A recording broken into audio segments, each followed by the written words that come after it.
요한복음 7장 37절 보기 전에 7장 2절에서 먼저 보고서 우리 차츰차츰 읽어보겠습니다. 유대인의 명절인 초막절이 가까운지라. 유대인의 명절인 초막절이 가까운지라. 그리고 14절에 한 장 들쳐서 이미 명절 중간이 되어서 예수께서 성전에 올라가사 가르치시니 유대인들이 기이 여겨 가로되 이 사람이 배우지 아니하였거늘 어떻게 그를 아느냐. 예수께서 대답하여 가라사대 내 교훈은 내 교훈이 아니요 나를 보내신 이의 것이니라. 사람이 하나님의 뜻을 행하려 하면 이 교훈이 하나님께로서 왔는지 내가 스사로 말함인지 알리라. 그러고는 37절을 보겠습니다. 명절 끝날 곧 큰 날에 예수께서 서서 외쳐 가라사대 누구든지 목마르거든 내게로 마시라. 나를 믿는 자는 성경에 이른과 같이 그 배에서 생수의 강이 흐르리라 하시니 이는 그를 믿는 자의 받을 성령을 가리켜 말씀하신 것이다. 이 요한복음 7장에서 지금 2절, 14절, 그리고 37절을 이렇게 읽어봤는데요. 그러면은 여기 대체로 몇 가지 여기 절기가 포함되어 있는가, 그걸 우리가 잘 생각해야 되겠습니다. 언제든지 대표적으로 절기를 말할 때는 이 가을절기, 세절기를 포함해서 무슨 절기라고 세절기를 포함해서 초막절을 합니다. 절기는 대속제일이 가장 큰 절기지만은 이렇게 대표로 말할 때는 초막절이라고 그래요. 그러면 초막절 하게 되면 나팔절, 속제일, 그렇다고 초막절 이것이 포함되어 있습니다. 그럼 어째서 이 초막절을 갖다가 세 가지 절기를 포함해서 대표적으로 말하게 되냐면 이 마지막 끝절기가 7일 동안 하나님께 화제를 드리는 아주 중요한 큰 절기입니다. 그래서 끝날 8일째 되는 날은 대회라 그랬어요. 그래서 여기 큰 날이라 명절 끝날 곧 큰 날에 한 말은 대회라는 그런 뜻으로서 말씀하신 것입니다. 우리가 절기를 연구하는데 너무나도 많이 연구했던 우리가 이미 잘 알기 때문에 우리가 좀 이렇게 간추려서 말씀을 드리는데 나팔절 열흘 동안 기도 주간을 정해가지고 기도하는 것은 무슨 중이라는 것을 우리가 말하죠. 기도주간. 기도주간이지만은 거기에 의미가 있어야 되겠죠. 나팔을 불면 이건 무슨 나팔이다 하는 걸 알아야 될 텐데 군대에 나가 있는 사람이 나팔 그 분별 못하면요, 괜히 이중일 자꾸 하게 돼요. 이놈 잠자라는 기상나팔 부는데 이놈 무슨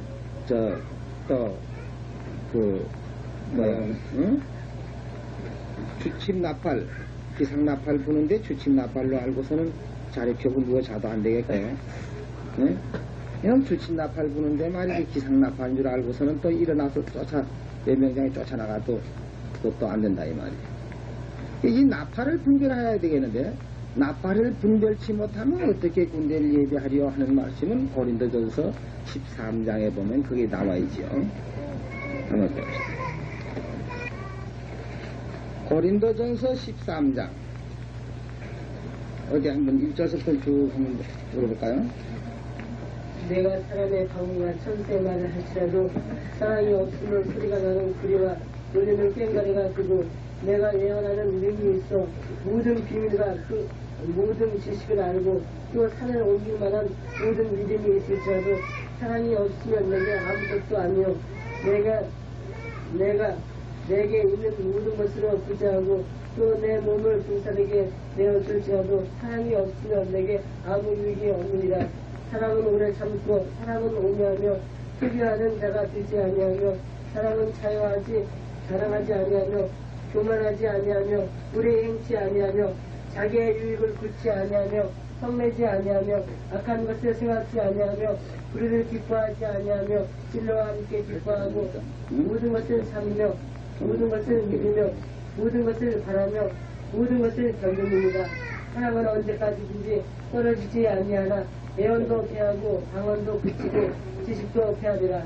우리가 부분적으로 알고 부분적으로 애언하니 온전한 것이 올 때에는 부분적으로 하던 것이 패하리라. 내가 어렸을 때 말하는 것이 어린아이와 같고 깨닫는 것이 어린아이와 같고 생각하는 것이 어린아이와 같다가 장성한 사람이 되어서는 어린아이의 일을 버렸는가. 우리가 이제는 거울로 보는 것 같이 틀리하나 그때는 얼굴과 얼굴로 대하여 볼 것이요 이제는 내가 부분적으로 알아 그때에는 주께서 나를 아시는 같이 내가 온전히 알리라. 그런즉 믿음, 소망, 사랑 이 세 가지는 항상 있을 것인데 그 중에 제일은 사랑이라.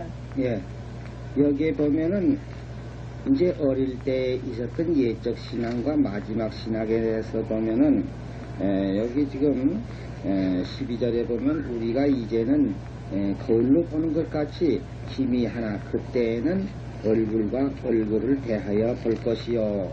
이제 이 사도 바울은 이 마지막 때에 대한 나타나는 장면을 이렇게 말했습니다. 그러면 이제 이 3차 7계절기라는 이 절기가 어떤 사람들은 이건 모세율법은 예수님의 십자가를 다 피했다고 이렇게 이제 생각하는 사람들이 있습니다. 뭐 예수님의 십자가를 전부 다 피했다고. 물론 피하기는 피했어요.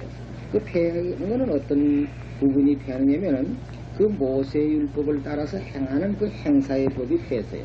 양 잡고 소 잡고 하는 이것이 전부 다 피했어요.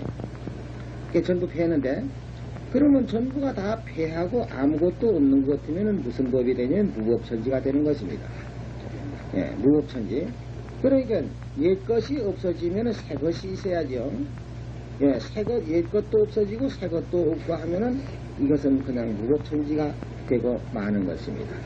그러니까 구약에 있었던 그 3차의 7계절기가 이제 그 시대를 따라서 부분적으로 예언이 성취되는 겁니다. 절기 지키는 방법은 십자가로 다 폐지됐지만은 그 예언이 때를 맞춰서 성취하는 부분은 딱 그 시대를 따라서 나오는데 뭐 다 이 성경에서 나오고 배운 바지만은 예수님 6월절 지키시고 이제 그날 밤에 가서 붙들려서 그 이튿날 6월절 지키고 한 그 이튿날은 무슨 날입니까? 무교절이죠. 날짜는 무슨 날짜예요? 15일. 그래서 레위기 23장 5절에 보면은 거기 분명히 나와 있습니다. 예, 정월 14일 저녁은 6월절이요. 이달 15일은 무슨 절기라? 무교절이다. 그래서 그 무교절 15일이 하는 그 무교절은 예수님께서 십자가에 돌아가시는 날로 벌써 이미 지정되어 있었던 것만은 사실이고, 그 다음에 레위기 23장 10절서부터 보면은 거기 또 무엇이 나오는가 한번 우리 레위기 23장을 펼쳐가지고 보겠습니다. 레위기 23장 10절이에요. 이스라엘 자손에게 구하여 이르라. 너희는 내가 너희에게 주는 땅에 들어가서 너희 곡물을 얻을 때에 너희 곡물의 첫 한 단을 제사장에게로 가져갈 것이요 제사장은 너희를 위하여 그 단을 여호와 앞에 연락되도록 흔들되 안식일 이튿날 안식일 이튿날에 흔들 것이며 그랬어요. 그럼 안식일 이튿날이 이건 무슨 안식일 이튿날이에요? 예, 제7일 안식. 예, 제7일 안식일 이튿날입니다. 이튿날 이제 흔들 것이요. 그랬고 15절에 가서 보면 안식일 이튿날 곧 너희가 여제로 단을 가져온 날서부터 해서 7안식일의 수요를 채우고 제7 안식일 이튿날까지 합 50일을 계수하여 새 소제를 여호와께 드리되 그랬어요. 그러니까 이 처음 익은 열매 바치는 날 예수님은 부활하신 날입니다. 그래서 여기 안식일 이튿날에 처음 익은 열매를 바치는 이날에 예수님이 부활하셨는데 그날에 그것은 1년에 한 번씩 처음 익은 열매 바치는 날 그 예언을 성취시키기 위해서 이날에 부활하셨다 이 말이에요. 그리고는 그 처음 익은 열매 바치는 날서부터 7안식일의 수요를 채우고 7안식일 이튿날 그렇게 하면은 예, 7 안식일이면 77은 49에서 7 안식일 이튿날 하니까 50일째 되는 날이에요. 그래서 50일째 새 소재를 드린다는 이날에 무엇을 예언이 성취됐냐면 오순절에 예? 마가의 다락방에서 다 같이 모여서 기도했을 때 성령이 내려쳤다 하는 것을 우리는 사도행전 2장에서 배울 수가 있는 것입니다. 그럼 예수님의 십자가로 패했으면 그 오순절 날도 지키지도 않아야 되겠고, 그런데 오순절 날에 제자들이 다 같이 한 자리에 모였다 그랬어요. 그러면 제자들은 그럼 모르고 아직도 절기가 패했는지도 모르고 이제 가령 유대인들의 습관을 따라서 오순절에 모였다고 가정합시다. 그럼 하나님의 뜻이 아니면 그날에 성령을 안 부어줘야 되겠죠. 그렇지만 그 모임이 하나님께서는 합당하다는 뜻, 예? 인정하는 뜻으로서 성령을 부어주셨어요. 그럼 십자가로 그 절기가 패했다는 것이 아니죠. 십자가로 패했으면 십자가 이후에는 그런 게 없어야 되겠는데, 그 오순절에 모여서 기도하니까 오순절에 성령을 부어주신 것은 그것은 없어. 너 이거만 오늘 맛배기로 맞아 먹고 이제 아주 그만둬라 그런 식으로 한 것도 아니고, 예? 예, 그 후에는 사도들은 해마다 오순절을 기념해 내렸다는 것은 성경에 있어요. 성경에 있는데도 불구하고 어디 그런 게 있느냐 하고 이렇게 이제 반문하는 사람이 많이 있어요. 예? 예, 문 앞에다 갖다 딱 대줘도 그거 어디 뭐 오순절 지키려고 모였느냐고. 그럼 모이다 보니까 오순절에 이렇게 됐다고 이렇게 말하거든. 그럼 모여서 어디 가든지 오순절에 모인 거나 지키는 거나 마찬가지죠. 예? 같은데 핑계대는 사람은 그렇게 핑계댄다고. 그 오순절 지키기 위해서 모인 게 아니고, 예? 기도하는 도중에 모이다 보니까 오순절에 그날 모여서 또 성령 부어줬다. 예. 그러니까 이것은 억측을 대려고 하는 사람은 아무리 눈앞에다 갖다 대줘도 그것을 지나지 않습니다. 이렇게 사도들이 왜 그러냐면은 예수님 부활하신 그날 첫날에도 그래요. 여기 지금 누가복음 24장에서 여기 보면은 부활하셨는데도 불구하고 제자들이 그걸 믿질 못하니까 예수님하고 동행한 사람들이 있는데 두 사람이 있는데 누구죠? 글로바라고 하는 사람하고 누가하고 둘이서 지금 예루살렘에서 엠마오로 가고 있어요. 그 부활하신 그날이에요. 엠마오로 가는데 예수님이 그 사이에 두 사이에 끼어서 같이 동행했어요. 동행했지만 예수님을 알아볼 수가 없죠. 그래서 자기네들의 인식은 예수님은 십자가에 돌아가서 무덤 속에 들어가서 이제 잠들고 계시는 분인데 뭐 여기 우리하고 같이 갈 리가 그건 많이 많아. 이렇게 벌써 정신 상태가 그렇게 딱 돼 있으면은 아무리 저태 가도 같이 동행을 하고 예수님을 몰랐어요. 그래서 이제 그 떡을 떼서 축사하시고 떡을 떼서 주니까 그때야 비로소 예수신 줄 알게 됐더라. 그러니까 힘에서 눈이 가려서 보지 못하는 사람들에게 그 볼 수 있는 그 모두 망경을 준다든지 볼 수 있는 안경을 씌워준다든지 이렇게 해서 볼 수 있도록 하는 것이 이것이 바로 절기라는 것입니다. 절기요. 그리고는 이제 그 후에 사도 당시에는 그 절기의 뜻이 나타나지 않았어요. 무슨 이제 나팔절이라든지 초막절이라든지 뜻이 나타나지 않았고, 아까 요한복음 7장에서 예수님이 그 초막절을 지켰다는 것, 또 끝날에는 외치시면서 목마른 자들은 다 내게로 오라고 이렇게 외치신 그 흔적만 남았지, 그 후에 사도들이 초막절을 지켰다는 기록은 안 지킨 게 아니라 지키긴 지켰지만은 요 기록이 남지 않아요. 언제든지 여기에 이제 사도행전이라든지 이런 데 기록이 남게 되는 것은 그때 무슨 그 변화가 생겼을 때만이 거기 기록이 남습니다. 네, 특별한 그 무슨 기적이 생겼을 때 사도행전 2장에 오순절에 대한 기사가 남는 것도 그 성령이 내려서 크게 변동이 됐기 때문에 그 오순절이라는 걸 거기 기록하게 되지, 그런 일이 없으면은 오순절에 아마 사도들이 오순절을 지켰다고 하더라도 그 오순절에 우리가 모였다 지켰다 뭐 이런 말 쓰질 않아요. 쓸 수가 없었죠. 그러나 이제 그 장합에 따라서 무슨 일이 생겼을 때에 그 일 생긴 혹은 하나님의 능력을 증거하기 위해서 그때의 그 시기가 어느 때라는 것이 이제 나오고 있죠. 이제 그런 면을 통해서 우리가 절기를 증거하고 있는데, 사도행전 20장 사도행전 20장 16절에서 바울이 아리아에게서 지키지 않기 위하여 에베소를 지나 생선하기로 작정하였으니 이는 될 수 있는 대로 오순절 안에 예루살렘에 그때 지금 행선해서 이제 갈랬는데 어떻게 하더니 빨리 오순절 안에 어디 갈라고 한다?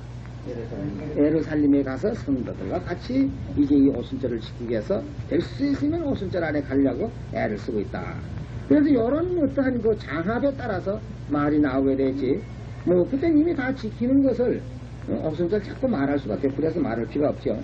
그 오순절에 해당된 그때에 무슨 일이 있었을 때에 그 일과 겸해서 오순절에 대한 얘기가 나오게 됩니다. 그럼 이렇게 되는 것은 이 사도행전이라는 건 무슨 뜻이죠? 사도행전. 사도들의 행한 전기. 춘향전 하면 그 무슨 뜻입니까? 춘향전. 춘향이의 그 행한 역사를 갖다 기록한 거예요. 네? 마찬가지로 사도행전 할 것 없으면 이건 사도들이 그 당시 초대교회의 그 행한 역사를 기록한 거예요. 그러니까 사도들이 안식일 지켰으면 우리 안식일 지켜야 되는 것이고 사도들이 오순절 지켰으면 우리 오순절 지켜야 되는 것이 바로 이 사도행전의 목적이라 이 말이요. 그 다음에 고린도전서 16장을 보면은 여기 또 오순절이 또 나옵니다. 고린도전서 16장 8절이 내가 오순절까지 에베소에 유하려 함은 내게 강제하고 공유를 이루는 문이 열리고 대적하는 자가 많음이니라. 예. 자, 여기 지금 이 사도 바울이 고린도인에게 편지했지요. 어디서 편지했어요? 이 고린도에 편지할 때 어디서 편지한 거예요? 이 고린도에 여기 편지할 때는 에베소에 있었어요. 에베소에서. 그 역사도 에베소에서 57년. 에베소에서 지금 있으면서 내가 이 오순절까지는 내가 여기 있겠다. 그럼 왜 지키지도 않는 오순절을 여기다가 썼어요? 응? 지키지 않는다면 지키지 않는 오순절은 몰라고. 더구나 십자가로 피한 거 반대하는 거 몰라고 그거다가 썼지. 그러나 그때는 오순절 해마다 성령 부어주신 하나님의 거룩한 절기로서 해마다 기념했다는 것은 얼마든지 우리가 찾아볼 수 있습니다. 그러니까 오순절까지는 예수님 부활절과 함께 부활절 오순절 이제 여기 안식일까지는 사도행전에서 명백히 찾아볼 수 있습니다. 그런데 이 초막절 지켰다는 흔적은 잘 안 보여요. 그럼 초막절 지켰다는 흔적이 잘 안 보이고 대속절 지켰다는 흔적이 잘 안 보여요. 그럼 왜 그렇게 됐을까? 절기는 레위기 23장에서 보면은 벌써 6월서부터 초막절 그 끝날까지 다 이렇게 지키고 그것을 그 권위를 똑같이 말했어요. 너희는 이것을 지키지 않으면 백성 중에서 끊어지고 멸절한다 하는 거 전부 다 6월절에도 그랬고 대속절에도 그랬고 다 그랬어요. 다 똑같이 한번 봅시다. 레위기 23장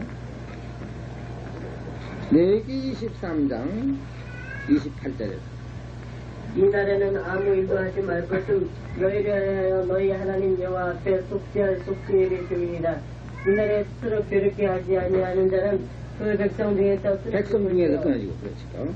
또 이날에 누구든지 아무 일이나 하는 자는 내가 백성 중에서 멸절시키리니 너희는 아무 일이든지 하지 말라. 이는 너희가 그 거하는 각지에서 제대로 지켜 영원한 기름이라. 예, 여기 지금 대속죄의 이만큼 지키지 않을 땐 백성 중에서 끊어지고 너희 죄를 너희가 그저 다 하나님께서는 이제 상관없이 돼버리니까 너희 죄가 너희가 다 한다 이랬고 또 출애굽기 하면 민수기 하는 거 민수기 9장 민수기 9장 12절에서요. 지금까지 그것을 좁아서 남겨두지 말며 그때를 하나도 꺾지 말아서 6월절 모든 율례대로 지킬 것이니라. 그러나 사람이 정결도 하고 여행 중에도 있지 아니하면서 6월절을 지키지 아니하는 자는 그 백성 중에서 끊어지리니 이런 사람은 그 정죄에 여호와께 예물을 드리지 아니하였은즉 그 죄를 당할지며 만일 타국인이 너희 중에 우거하여 여기도 뭐 말하지만 정결도 하고 여행 중에도 있지 아니하면서 6월절을 지키지 아니했을 때는 어떡한다? 예, 여기도 백성 중에서 끊어지고 또 그 죄를, 자신의 자기 죄를 자기가 다 담당해야 돼요. 자기가 다 담당하면 자기가 뭘로 그 죄값을 물겠어요? 돈이 많으니 돈으로 물겠어요? 금이 많으니 금으로 물겠어요? 죄값은 뭐라고요? 사망. 그럼 사망할 수밖에 없죠. 그러니까 결국은 같은 죄에서 끊어진다는 말이 6월절에도 그랬고 대속제도 그랬는데 다 똑같이 그러는데 어느 거는 그럼 지켜야 되고 어느 걸 빼놔야 되겠어요? 빼놓을 수 없는 거죠. 예, 다 지켜야 되는데 그것이 나타나는 신약성에서 나타나는 그것은 초대교회는 왜 그러냐면 그 시기가 즉 오순절까지에 대한 것이 시기가 그가 이제 그때 가서 예언이 성취되는 겁니다. 그래서 3차 7개절기는 세 부분으로 나눠져 있어요. 1차에는 뭐죠? 네, 1차에는 6월절과 무효절. 이것은 1차 승부시대라고 해요. 이건 옛날 모세 때에서 아주 큰 성과를 나타낸 것이고, 그 다음에 2차에는 맥추절과 77절, 오순절 하는 요 두 절기가 성자시대, 예수님이 오셔가지고 죽은 자 가운데서 전익은 열매로 부활하시고 오순절에 성령을 부어주심으로써 그 성자시대에 큰 역할을 했어요. 그러니까 거기까지는 명백하게 더 밝힐 수 있어요. 그러나 이제 나팔절하고 대속제일하고 초막절은 이거는 성자시대, 마지막 끝말에서 성령시대, 이것은 마지막 끝말에서 이루어질 사건이 되기 때문에 그때 더 자세한 것은 기록되어 있지 않지만은 그렇다고 그것을 다 제가 얘기한 것은 아니에요. 그러니까 우리는 지금 어느 때냐면 성령시대입니다. 성령시대. 그래서 성령시대, 아까 요한복음 7장 37절에 예수께서 외치시면서 절기 끝날은 큰 날이라 예수 서서 외쳐서 가라사대 목마른 자들은 다 내게로 와서 마시라. 그러고는 그를 믿는 자에게 뭘 주다 그랬죠? 성령을 부어주시는데 성경에 이른과 같이 그 배에서 무엇이 흘러내린다? 생수가 강같이 흘러낸다. 생수의 강이 흘러내린다.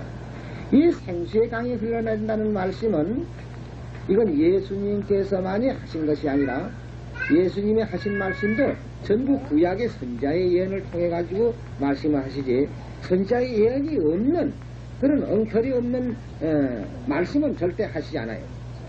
그래서 예수님이 미리 말씀한 바 있죠. 요한복음 5장 39절에 뭐라고 그랬어요? 너희가 무엇을 상고하면 너희가 성경을 상고하면 그 속에 영생이 있는 것을 너희가 아신데, 그러나 이 성경이 누굴 위해서 증거했다? 내게 대하여 증거한 것이다. 이게 성경만 보며 잘 읽고 상고하고 잘 생각해 보면 영생이 있는 것만은 사실인데, 그러나 이 성경이 나를 위해 증거한 것이니까 성경을 연구하고 성경에서 나를 찾아야 된다 그 말이에요.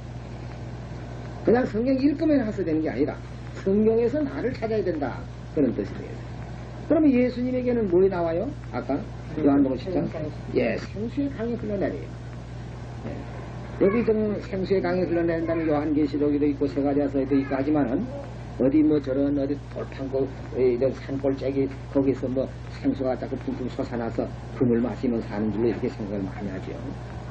예, 그것을 우리가 잘 알아야 돼. 그럼 생수는 어디서 나오느냐? 예? 예수의 믿으면 성경의 이름과 같이 나를 믿으면 그 성경의 이름과 같이 하시니까 예수님에게서 생수가 막 솟아나는 것입니다. 그러면 예수님께서 생수가 솟아난 거라는 건 아까 요한복음 7장에서 그게 무슨 절기를 두고 말했죠? 초막절. 예, 초막절. 그러면 예수님이 37절에 하신 말씀은 근거 없이 그냥 말씀하는 게 아니라 성경을 상고해 볼 것 같으면은 옛날 세가랴 선지자가 이렇게 말했다 하는 것을 증거를 하는 것입니다. 그럼 세가랴서를 하나. 이 세가랴서 하니까 글자도 잘 모르고 그런가 했는데 내가 옛날 구역 성경을 읽어서 그래요. 구역 성경. 구역 성경에서 스가랴가 되지 않고 세가랴가 됐어요. 내가 스가랴.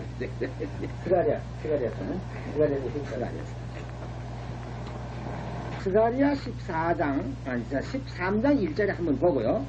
그날에 죄와 더러움을 씻는 셈이 다윗의 족속과 예루살렘의 거민을 위하여 열리니라. 예.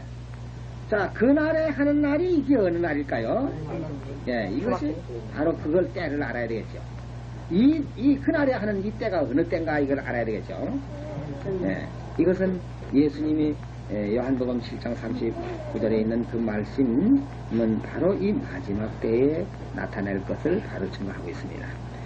죄와 더러움을 씻는 셈, 죄와 더러움을 씻는 셈이 바로 누구를 위해서? 누구를? 다윗의 족속과 예루살렘의 건의가 열린다. 다윗의 족속들 어디 있어요? 지금 여기 있습니다. 네. 이 시온성에 있는 여러분이 바로 다윗의 족속입니다. 이 예수님은 바로 다윗의 위에 영원한 왕으로 오셨습니다. 또 마지막 암영시에도 역시 다윗의 이름으로 온다는 것은 에스겔 선자에도 여러분 기억했죠. 에스겔 34장 24절에 보면 최후에는 다윗을 그랬고요. 또 에스겔 37장에도 22절부터 28절 보면 다윗이 영원토록 왕이 된다. 그래요. 끝에 가서는 전부 다윗이, 또 호시아 3장 6절에서 역시 5절 6절을 보면 마지막에는 다윗을 구해야 산다고 했고, 예레미야 선지자도 마지막 야곱의 환란 때에 누구를 만나야 되냐면 여호와를 만나야 되겠고, 백성들을 위해서 세운 다윗을 만나야 된다 하는 것은 성경에 여러 군데 증거하고 있고, 또 이 다니엘 12장 1절에 보면은 거기는 또 누가 나타난다고 그랬죠? 거기서는 다윗이라고 하질 않았고 미가엘이 나타난다고 그래요. 미가엘. 그럼 미가엘이라고 하는 그 이름이 누구라고 했죠? 미가엘이라고 하는 이름은 하나님과 같은 자. 하나님과 같은 자가 누굽니까? 예수님 아닙니까? 그럼 끝에 가서는 미가엘이 일어나서 이제 구한다고 그랬고요. 요한계시록 19장 12절에서 보니까 거기는 또 뭐라 하냐면 만왕의 왕이 백마를 타고 나타나서 지금 또 전장을 한바탕 또 해야 될 그런 단계에 돼요. 그러면 이런 여러 가지로 우리가 조합돼서 볼 것 같으면 그 다윗 왕은 어디다가 중심을 하냐면 언제든지 시온성과 다윗 왕, 이것은 항상 이것은 떨어질 수 없는 사실이 되어 있습니다. 근데 죄와 더러운 것을 씻는다고 할 것 같으면 뭐 그것만 그 이상 더 보물이 어디 있습니까? 죽는 건 뭐 때문에 죽어요?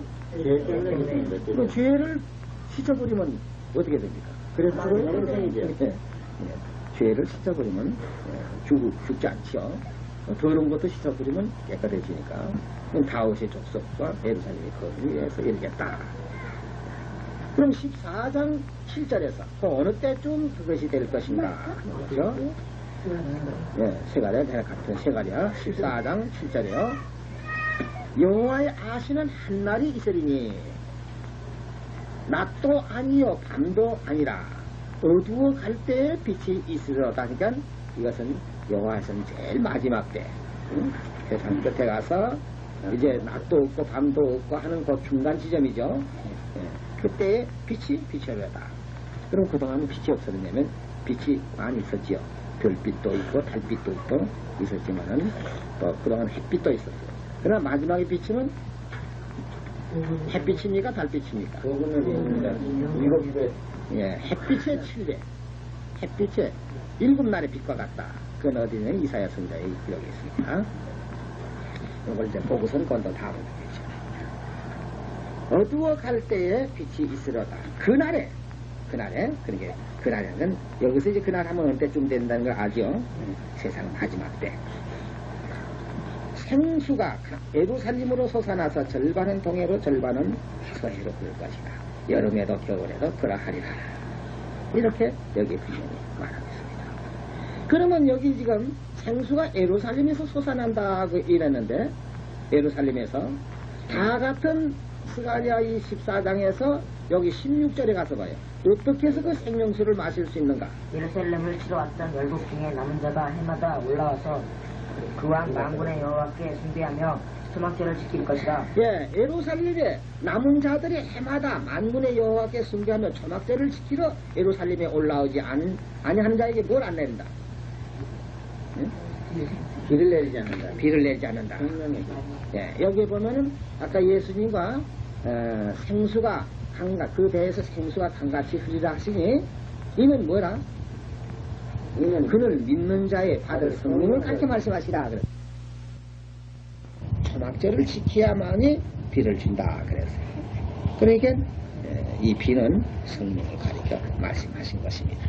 꼭 계속해서 17절 천하 만국 중에 그 왕 만군의 여호와께 숭배하러 예루살렘에 올라오지 아니하는 자에게는 비를 내리지 아니하실 것인즉 아무리 생수가 예루살렘에서 솟아나서 절반은 동해로 절반은 서해로 흐른다고 할지라도 이것은 그 초막절을 지키러 오는 자에게만 이 비를 줄지요. 그 생수를 받을 수 있지 그것을 지키지 않는 자에게는 그것을 받을 수가 없다는 것입니다. 만일 애굽 족속 옛날은 이스라엘 백성하고 애굽하고는 원수가 되어 있었습니다. 네. 그렇지만은 이 끝날에 와서는 애굽 족속이든지 이스라엘 백성들을 괴롭게 하고 못 살게 하던 그들이라도 애굽 족속에 올라오지 아니할 때에는 창의감이 있지 아니하리니 여호와께서 초막절을 지키러 올라오지 아니하는 열국 사람은 전 세계를 다 가르치죠. 치시는 재앙을 그에게 내렸을 것이라.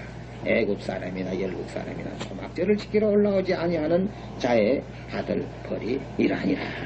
그래서 이 초막절에 대해서 이와 같이 말이 연이되어 있습니다. 그리고 또 스바냐서에도 역시 마찬가지로 또 되어 있죠. 스바냐서 조금 저쪽 창세기 쪽으로 한번 더 돌아가서 스바냐 한 20장 넘기보면 거기 있습니다. 스바냐서 1360 여기는 물론 2장에도 많이 왔지만 2장 1절에 수치를 모르는 백성아 모일저어다 명령이 시행되기 전 강음이 겨같이 날아가기 전 여호와의 진노가 너에게 임하기 전 여호와의 분노의 날이 너에게 이르기 전에 그러할지니라. 여호와의 규례를 지키는 세상의 모든 겸손한 자들아 너희는 여호와를 찾으며 공의와 겸손을 구하라. 너희가 혹시 할 때는 아마 좀 떨어지는 사람도 있는 모양이죠. 그러니까 혹시 여호와의 분노의 날에 숨김을 얻으리라. 그랬으니까 이 숨김을 얻지 못하면 결국 멸망으로 들어가는 거죠. 그럼 이때가 바로 어느 때냐 하면은 거기 1장 2절에서부터 보면은 이제 세상을 전멸할 때예요. 여호와께서 가라사대 내가 지멸해서 모든 것을 진멸하리라. 내가 사람과 짐승을 진멸하고 공중의 새와 바다의 고기와 거치게 하는 것과 악인들을 아울러 진멸할 것이라. 그러니까 이 최후예죠. 옛날에는 어느 한쪽은 그치면 노아 홍수 때는 그래도 물에 있는 고기까지는 좀 살 수가 있었죠. 그렇지만은 여기는 바다에 있는 고기도 살지 못한다는 게 얼마나 무서운 말이 되겠습니까? 바로 이때에 어떠한 일이 있겠냐면 그것이 이제 구원받는 사람들이 3장 스바냐 3장 18절에 보면 여기가 대해로 인하여 되지만다는 거예요. 그 대해가 무슨 날이요? 초막절 끝날을 대해라고 했어요. 대해를 지키는 사람에게 초막절 처음도 지켰겠죠. 그러니까 초막절 전체로 파송하면 나팔절, 대속절, 초막절 전부 다 들어가는데 내가 대해로 인하여 근심하는 자 그들은 내게 속한 자라. 너의 지역에 그들의 묻은 집이 되었다. 그때에 내가 너를 괴롭게 하는 자들. 어색 괴롭게 하는 사람 들어있어요? 아직은 없네요. 아직 없죠. 이제 장차 괴롭게 하는 사람들 많습니다. 이렇게 괴롭게 하는 자를 다 벌하고 저는 자를 구원하며 쫓겨난 자를 모르고 온 세상에서 수고받는 자로 칭찬과 명성을 받게 하죠. 내가 그때 너희를 이끌고 그때 너희를 모을지라. 내가 너희의 목전에서 너희 사로잡힘을 돌이킬 때 너가 잡혀도 가고 이제 여러가지 환난을 겪어야 되는 모양 같은데요. 그때 너희로 천하 만민 중에서 명성과 칭찬을 얻게 하나요 해말이야. 뭐 언제든지 이 초막절이라는 것은 스바냐서에도 있고 스가랴서에도 있고 전부 예언이 이와 같이 되어 있습니다. 그러면 그 생수 아까 생수가 여기 보니까 스가랴서 14장 8절에는 예루살렘에서 솟아나서 절반은 동해로 절반은 서해로. 근데 우리 한국에 참 지금은 저 북한 공산주의 땅이 됐지만은요, 백두산이 그래요. 백두산이요. 그 백두산 꼭대기는 주위가 한 30리 주위가 되는 큰 곳이 있어요. 그것이 옛날에 아마 화산 기운으로서 그 밑에서 이렇게 솟아올라오는 모양인데, 지금도 물이 그렇게 팡팡 솟아올라가지고 저 북쪽으로 흘러내리고 이쪽에 서쪽으로 흘러내려요. 북쪽으로 흘러내리는 건 무슨 강입니까? 두만강. 남쪽으로 흘러내리는 건 압록강. 이렇게 해서 흘러내리고 있어요. 아마 그것이 생명수라면 그거 참 큰 보물이겠죠. 그러나 그것은 암만 마셔야, 예? 그저 목이나 조금 괴물이 들어가서 안 됩니다. 그 괴물이 여기 있거든요. 천재. 자, 그러면 이제 요한계시록 22장을 봤어요. 여기도 이제 생수가 퉁퉁 솟아납니다. 그 생수가 뭐인가 우리 한번 봐야 되겠죠. 요한계시록 22장 1절에서.